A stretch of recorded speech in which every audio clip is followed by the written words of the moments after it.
Hello students, class में आपका स्वागत है। जैसे कि आपको पता है हम 10th क्लास मैथ पढ़ रहे थे और आज हम 10th क्लास मैथ का अध्याय नंबर 5 शुरू करने जा रहे हैं, जिसका नाम है समांतर श्रेणियां। राइट, देखो ये चैप्टर पे एग्जाम के लिए तो बेहद इंपॉर्टेंट है, ये बात आपको भी पता है। चैप्टर इजी है, इतना हार्ड नहीं है, बस चीजों को थोड़ा सा सीक्वेंस में आपको समझना है। ठीक है ना, चलो स्टार्ट करते हैं। सबसे पहले आपको कुछ परिचय पढ़ लो, फिर आगे कोई एक्सरसाइज के बारे में बात करेंगे। देखो सुनो, सबसे पहले बात आती है कि समांतर श्रेणी क्या है। समांतर श्रेणी, यहां से चैप्टर स्टार्ट होता है।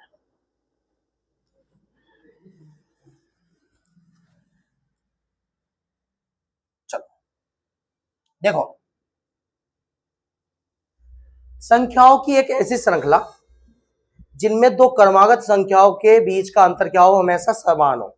यानी क्या बात बोली सर आपने, इस बात को लिखता हूं फिर अभी समझाते हैं। यानी संख्याओं की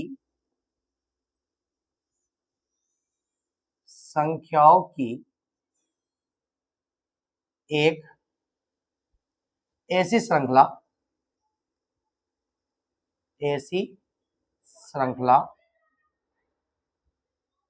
जिसमें जिसमें दो क्रमागत संख्याओं के बीच का अंतर संख्याओं के बीच का अंतर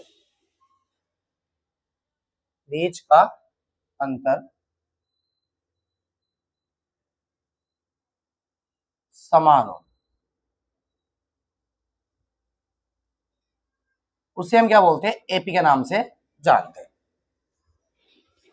चलो संख्याओं की एक ऐसी श्रृंखला बनाना चालू करते हैं जिनमें दो क्रमागत संख्याओं के बीच का अंतर क्या हो, समान हो।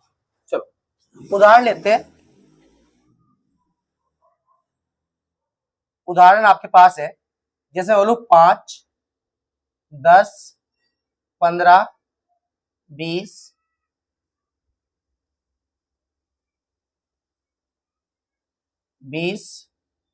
25।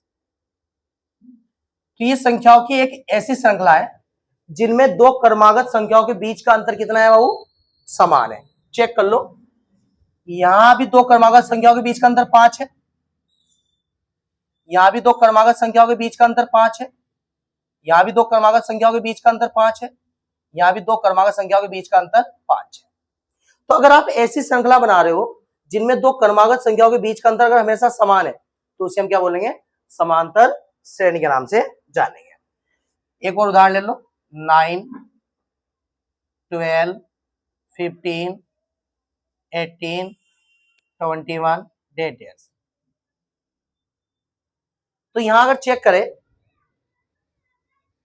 तो यहां इन दोनों दो क्रमागत संख्याओं के बीच का अंतर कितना है, 3 है। यहां भी दो क्रमागत संख्याओं के बीच का अंतर कितना है, 3 है।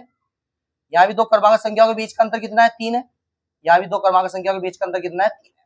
तो ये 100% दोनों क्या है, आपकी एपी। तो आई होप आपको एपी क्लियर हो गया हो।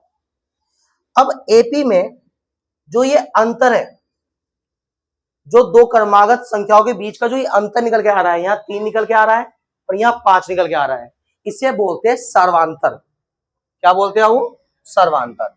तो नेक्स्ट पॉइंट आपका सर्वांतर क्या होता है, सर्वांतर क्या होता है, इन्हें से बोलते हैं कॉमन डिफरेंस। सर्वांतर क्या होता है आपका,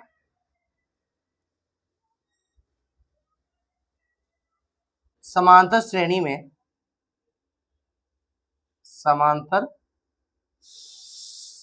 में दो क्रमागत संख्याओं के बीच का अंतर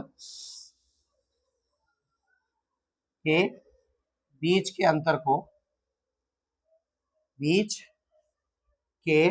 अंतर को सर्वांतर कहते हैं। सर्वांतर कहते हैं। इसे डी से प्रदर्शित करते हैं मेरे प्यारे बच्चों, इसे डी से प्रदर्शित करते हैं, इसे डी से प्रदर्शित करते हैं। अब यहां से अगर हम चेक करें,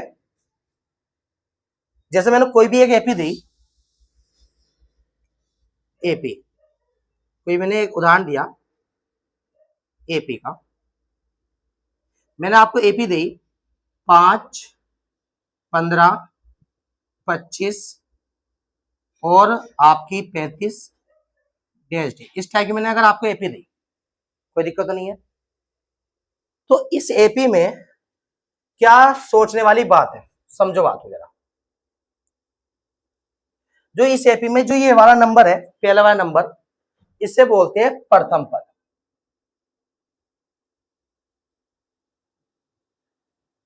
रिप्रेजेंट करते हैं A1 से। जो ये दूसरा वाला नंबर है, इसे बोलते हैं द्वितीय पद, रिप्रेजेंट करते हैं A2 से, A2 से। जो तीसरा वाला नंबर है, इसे बोलते हैं तृतीय पद, रिप्रेजेंट करते हैं A3 से। और इसे ये है आपका चौथा पद, रिप्रेजेंट करते हैं A4 से। तो अगर मैं स्टैंडर्ड फॉर्म में अगर एपी बनाना चाहूं, तो एपी कैसे बनेगी मेरे प्यारे बच्चों, एपी कैसे बनेगी, एपी कैसे बनेगी, ए और पी कैसे बनेगी, A1 comma A2 comma A3 comma A4, ऐसे तो बनेगी मेरे प्यारे बच्चों। यस या नो बताओ, हाँ या ना, राइट क्लियर है। तो यहां से अगर मैं सर्वांतर निकाल लू, अगर मैं इस वाली एपी में सर्वांतर चेक करूं, डी चेक करूं, तो कैसे निकलेगा, इसमें से इसको क्या कर दो, -15 -5, तो यहां डी कितना निकल के आया है, 10। तो ये पहला सर्वांतर आ गया D1। अगर मुझे D2 निकालना है, दूसरा सर्वांतर निकालना है D2, D2 कैसे निकलेगा, इन दोनों के बीच का अंतर 25 -15 इक्वल टू कितना आएगा, 10। यस या नो, यानी कि सर्वांतर समान है, तो 100% क्या हो गया, वो एपी होगी। इसी प्रकार से अगर यहां मैं D1 लिखना चाहूं तो कैसे लिखूंगा, तो सर A2 में से A1 को माइनस कर दो, A2 माइनस A1। अगर मैं D2 लिखना चाहूं तो कैसे लिखना चाहूंगा, सर A3 में से A2 को माइनस कर दो, A3 माइनस। आई होप आपको सर्वांतर क्लियर हो गया होगा, राइट। अब एपी के अगर मैं प्रकार पढ़ूं, एपी के प्रकार, अगर आपको एपी के प्रकार पढ़ाया जाए,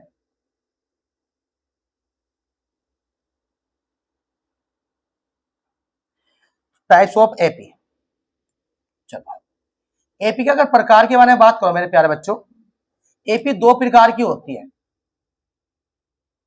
एपी हमारी दो प्रकार की होती है। एक होती है पदों के संख्या के आधार पर, एक होती है पदों के संख्या के आधार पर, एक होती है पदों की संख्या के आधार पर,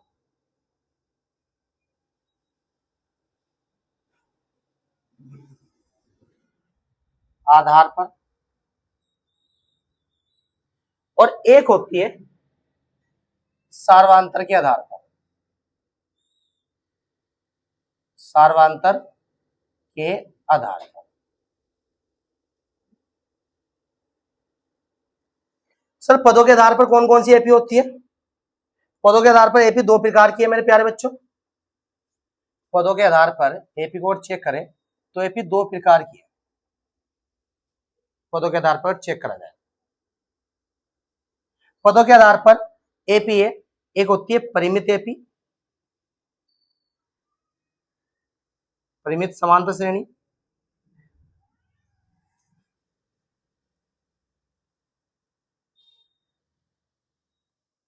और दूसरी होती है इसमें अनंत समांतर श्रेणी। दो प्रकार की श्रेणी होती है मेरे प्यारे बच्चों, एक होती है परिमित समांतर श्रेणी, एक होती है अनंत समांतर श्रेणी। इसमें कौन कौन सी होती है?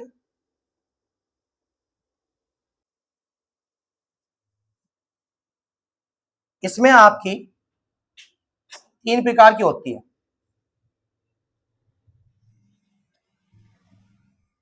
एक होती है वर्धमान मान समांतर श्रेणी,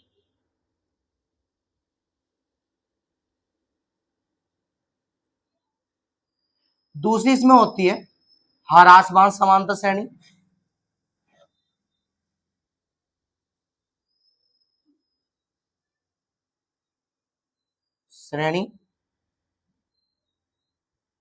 और तीसरी इसमें होती है स्थिर श्रेणी, स्थिर समांतर श्रेणी। तीन प्रकार की श्रेणी है बाबू। परिमित समांतर श्रेणी क्या होती है, इसके बारे में विचार करते हैं के बारे में। परिमित समांतर श्रेणी क्या होती है? इसमें पदों की संख्या क्या होती है मेरे प्यारे बच्चों? निश्चित होती है। इसमें अगर लिखो, इसमें फर्स्ट पॉइंट लिख लो आप, इसमें पदों की संख्या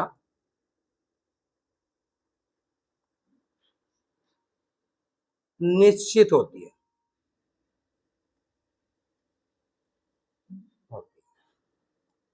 निश्चित होती है। और दूसरी बात, इसमें अंतिम पद दिया होता है। अंतिम पद दिया होता है। अब अंतिम पद क्या है और निश्चित क्या है, सुनो। जैसे मैं कोई एपी लिखता हूं आपको, मैंने एपी लिखी 2,4,6,8 और डैश डैश डैश ऐसी चलती जा रही है, और यहां लिख दिया मैंने 30। मतलब ये एपी कहां तक जा रही है? एक निश्चित संख्या तक, मतलब कहां तक जा रही है? 30 तक जा रही है, 30 से आगे नहीं बढ़ रही है। और सर्वांतर कितना का जा रहा है? डिफरेंस कितना का? 2 का है। और जो ये लास्ट वाला नंबर है, इसे बोलते हैं अंतिम पद। ये लास्ट वाला नंबर क्या है हमारा? अंतिम। तो यानी इसमें क्या होता है? अंतिम पद दिया रहता है। और अनंत समांतर श्रेणी में क्या होता है? अनंत समांतर श्रेणी में, इसमें अगर अनंत समांतर श्रेणी में चेक करें तो इसमें पदों की संख्या अनिश्चित होती है और इसमें अंतिम पद नहीं दिया होता है। तो ये बात अपने माइंड से लिख लेना भी, मैं बोल रहा हूं। जैसे एग्जांपल लिख लो, जैसे मैं बोलता हूं आपको, नहीं बोलो।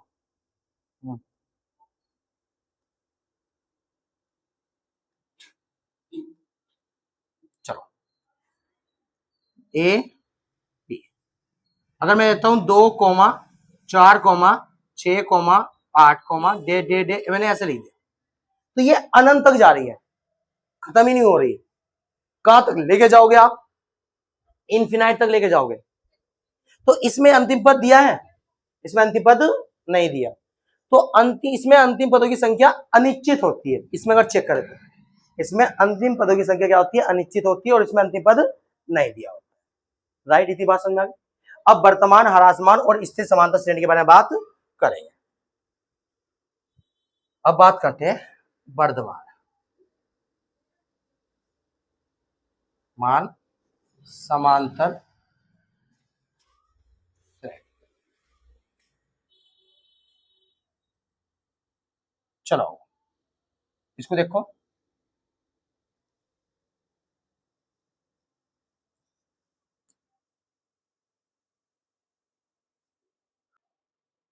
देखो ये क्या होता है?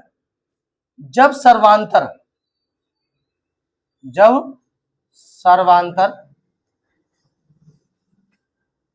लगातार बढ़ता है,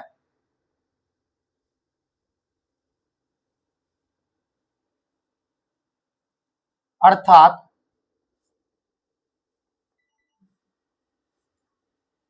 सर्वांतर धनात्मक होता है,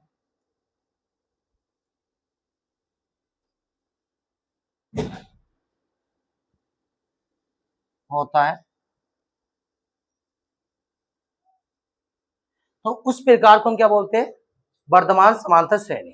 कैसे, सुनो, जैसे मैंने आपको कोई एपी दी 5, 10, 15, 20 और डैश डे, इस टाइप से। अगर पदों के आधार पर देखें तो ये कौन सी है, अनंत, क्योंकि इसमें अंतिम पद नहीं दिया है। परंतु अगर मैं सर्वांतर के आधार पर देखूं तो यहाँ सर्वांतर 5 से क्या हो रहा है, बढ़ रहा है। तो सर्वांतर जब लगातार बढ़ता है और यहाँ सर्वांतर क्या आएगा, धनात्मक। चेक कर लो, अगर D1 चेक करूं तो D1 कैसे निकलेगा, मैंने बताया A2 में से A1 को माइनस कर दो, A2 माइनस A1 मतलब 10 माइनस 5, कितना आ गया वो 5।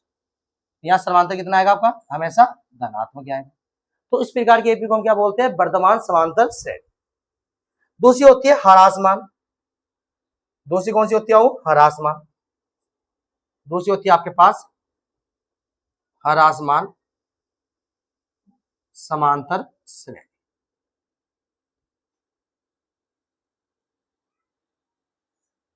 ह्रासमान समांतर श्रेणी कौन सी होती है, ह्रासमान समांतर श्रेणी होती है आपकी जिनमें पदों की संख्या क्या होती है, वो लगातार घटती रहती है। जिनमें सर्वांतर क्या होता है, लगातार घटता रहता है, अर्थात सर्वांतर क्या होता है, ऋणात्मक होता है। उदाहरण देख लो, जैसे मैंने कोई एपी लिखी और मैंने एपी स्टार्ट कर दी 10 से, 10, 8, 6, 4, 2, इस टाइप से आपकी एपी है बाबू।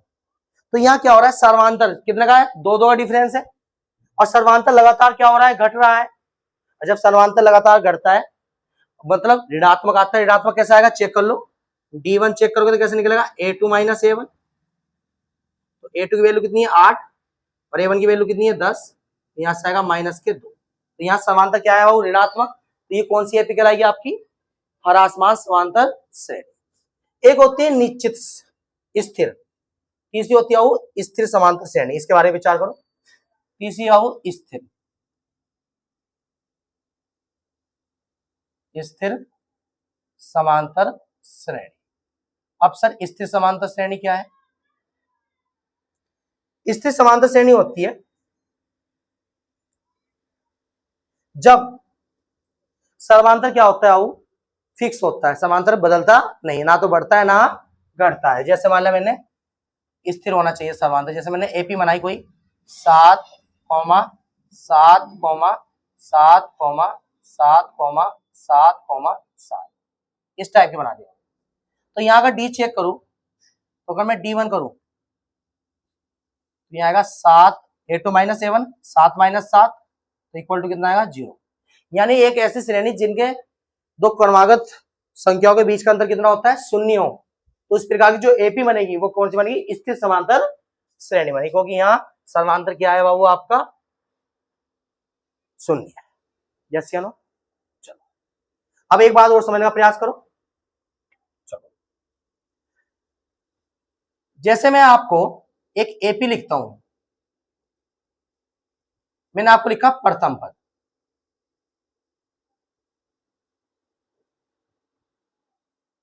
प्रथम पद को किससे रिप्रेजेंट करते हैं मेरे प्यारे बच्चों, A1 से। मैंने आपको A1 लिखा और यहां मैंने एक एग्जांपल दे दिया आपको, मैंने एक एपी का एग्जांपल दे दिया आपको, मैंने एक एपी का एग्जांपल दे दिया आपको 10, 20, 30, 40, इस टाइप से मैंने एपी का एक एग्जांपल दिया। अगर यहां मैं प्रथम पद लिखना चाहूं तो प्रथम पद होता है पहला वाला नंबर, मैंने भी बताया था A1। A1 कितना है आपका यहाँ 10, सही बात है वो। अगर द्वितीय पद लिखना चाहूं मैं, यहां द्वितीय पद लिखना चाहूं तो द्वितीय पद कैसे लिखूंगा, A2 कैसे लिखूंगा, सर 10 में सर्वांतर जोड़ दो। सर्वांतर कितने का है, 10 का है भाई, सर्वांतर 10 का है। तो सर 10 में 10 जोड़ दो तो सर द्वितीय पद निकल के आ जाएगा 20, जो आपका ये है, राइट। हाँ सर ये बात तो आपने सही बोल ली। अगर मुझे प्रथम पद मिल गया A1 प्रथम पद को ए से रिप्रेजेंट कर लो या ए में दिखा लो, यहाँ ए दिखाते खासकर तो प्रथम पद को ए से रिप्रेजेंट करते ए। अगर मुझे ए मिल गया हो, अगर मुझे द्वितीय पद चाहिए, अगर मुझे द्वितीय पद चाहिए तो क्या करना पड़ेगा, A2 के लिए इस प्रथम पद में सर्वांतर क्या करना पड़ेगा, जोड़ना पड़ेगा, द्वितीय पद निकल के आ जाएगा A प्लस डी। यस या नो, हाँ या ना। अगर मुझे यहां तृतीय पद चाहिए, तृतीय पद चाहिए, A3 चाहिए, तो A3 के लिए क्या करना पड़ेगा सर, प्रथम पद में दो सर्वांतर जोड़ दो, प्रथम पद में दो सर्वांतर जोड़ दो। प्रथम पद कितना है 10 और दो सर्वांतर जोड़ दो 20, यानी 2 इंटू 10 जोड़ दो भाई, 10 इसको लिख सकता हूं 2 इंटू 10, हाँ या ना। तो यानी कि सर यहां से निकल गया 10 दूनी 20 और 10 30, यानी सर तृतीय पद निकल के आ जाएगा 30। तो यानी कि अगर मुझे यहां तृतीय पद लिखना है, तृतीय पद, तो सर तृतीय पद कैसे लिख सकता हूं, A3 में ए में दो सर्वांतर जोड़ दूंगा, 2D जोड़ दूंगा तो मेरा तृतीय पद निकल के आ जाएगा।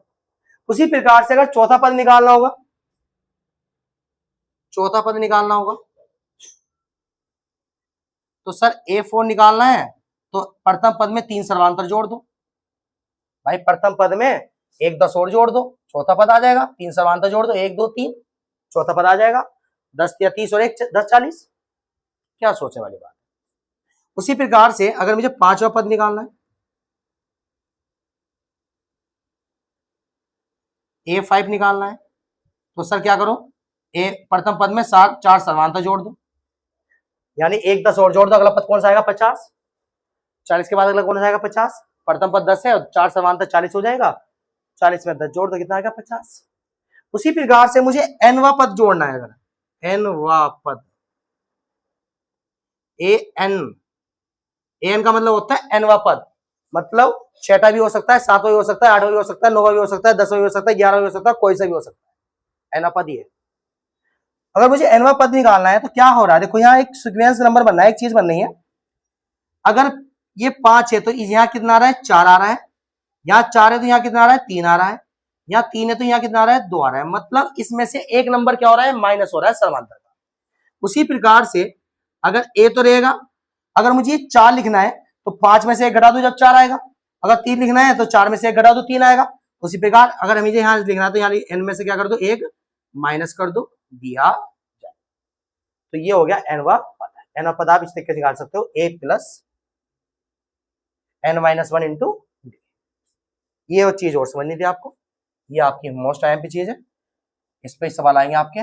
A प्लस, तृतीय पद कैसे निकाला था A प्लस 2D, और चौथा पद कैसे निकाला था A प्लस 3D, ऐसे comma comma comma comma last में कैसे निकाले A plus n-1 into, yes या नो। चलो बस एक लास्ट चीज और समझनी है थोड़ी सी आपको, यही समझ लेते हैं।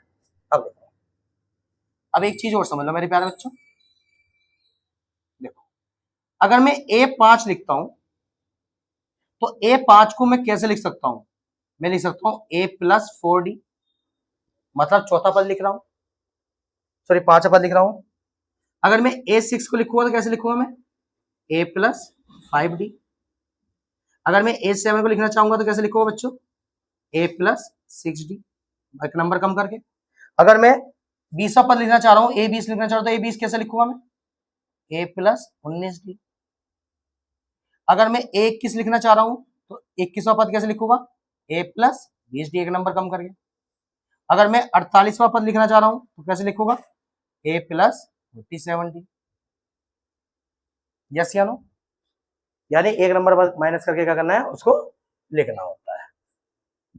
तो यहां तक हमारा इंट्रोडक्शन क्या हो गया, कंप्लीट हो गया। इंट्रोडक्शन में आपको इतने पढ़ना था, फिर हम एक्सरसाइज करेंगे 5.1 स्टार्ट। तो मिलते हैं आपको नेक्स्ट वीडियो में, जहां हम एक्सरसाइज 5.1 करते दिखाई देंगे।